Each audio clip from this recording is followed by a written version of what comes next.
அனைவருக்கும் வணக்கம். பெண்கள் எடுக்கக்கூடிய விரதங்கள்லயே மிக உயர்ந்த விரதம் இந்த காரடையான் நோன்புதான். இதுக்கு பின்னால ஒரு அழகான கதை இருக்கு.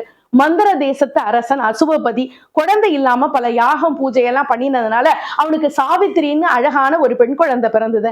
அந்த பெண் குழந்தை தெய்வ சக்தி உள்ள பண்புள்ள திறமையான குழந்தையா வளர்ந்தா. திருமண வயது வந்தது அந்த குழந்தைக்கு. அந்த நேரத்துல அரண்மனைக்கு நாரதர் வந்தார். நாரதர் கிட்ட அரசன் கேட்டான், என் மகளுக்கு வரக்கூடிய வாழ்க்கை எப்படிப்பட்ட வாழ்க்கையா இருக்கும்னு கேட்டார். உடனே நாரதர் சொன்னார், கண்ணு தெரியாத தன்னுடைய அம்மா அப்பாவுக்கு சேவகம் செஞ்சு அவங்களையே தெய்வமாக நினைக்கக்கூடிய பண்பாளனான சத்தியவானத்தான் உன் மக விரும்பி கல்யாணம் பண்ணிப்பா. ஆனா அவன் அற்ப ஆயுள்ள இறப்பா என்கிறது உறுதி அப்படின்னு சொன்னார். சொன்ன மாதிரியே நடக்கவும் செஞ்சது. ரெண்டு கண்களும் பகைவர்களால பிடுங்கப்பட்டு நாட்டை விட்டு காட்டுக்கு துரத்தப்பட்ட துயமுத்சேனனுடைய மகன் தான் சத்தியவான். சத்தியவான் காட்டுல விறகு வெட்டி அதுல வர வருமானத்துல பிழப்பு நடத்திட்டு வந்தான். ஒரு சின்ன குடிசையில வாழ்ந்துட்டு இருந்தான். மாசி மாசம் கடைசி நாள் வந்தது. சாவித்திரிக்கு தெரிஞ்சது அவருடைய ஆயுள் முடிய போற நேரம் வந்துட்டுது அப்படின்னு. அதனால கணவர்கிட்ட நானும் உங்க கூட வேலைக்கு வரேன்னு சொன்னா கணவர் கூட்டிட்டு போனா. காட்டுல ரொம்ப கவனமா இருந்தா. இறைவனை நினைச்சு தவம் பண்ணிட்டு இருந்தா சாவித்திரி.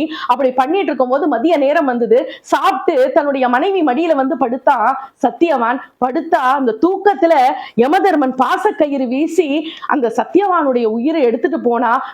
அவனுடைய உடம்புல இருந்து போற ஒளி அவளுடைய கண்ணுக்கு தெரிஞ்சது. தவத்துல இருந்து கண்ணை திறந்து பார்த்தா யமதர்மராஜா அவளுடைய கண்ணுக்கு தெரிஞ்சார். யமதர்மராஜாவை வணங்கினா.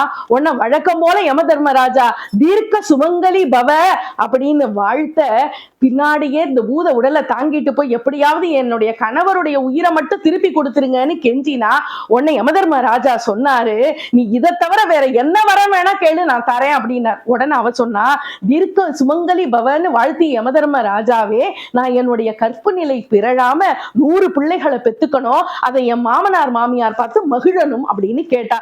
இதனுடைய உள் அர்த்தத்தை புரிஞ்சுக்கிட்ட யமதர்ம ராஜா அவளுடைய பதி பக்தியை பார்த்து வியந்து அந்த வரத்தை கொடுத்தா. அவளும் சந்தோஷமா யமதர்ம ராஜாவுக்கு நன்றி சொல்லிட்டு வீட்டுக்கு திரும்பி போனா.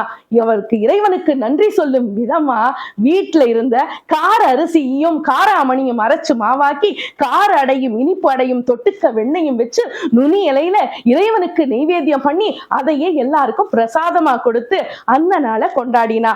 மாசி மாசம் கடைசி நாளும் பங்குனி ஆரம்பிக்கிற அந்த நேரம் தான் யமதர்மன் கிட்ட இருந்து சாவித்திரி தன்னுடைய கணவனுடைய உயிரை மீட்டுட்டு வந்ததுனால மாசி முடிகிற பங்குனி ஆரம்பிக்கிற அந்த நேரத்தை தான் நாம காரடையான் நோன்பு அப்படின்னு கொண்டாடுறோம். அதனால காரடையான் நோன்புக்கு அவ்வளவு வலிமை உண்டு. நன்றி.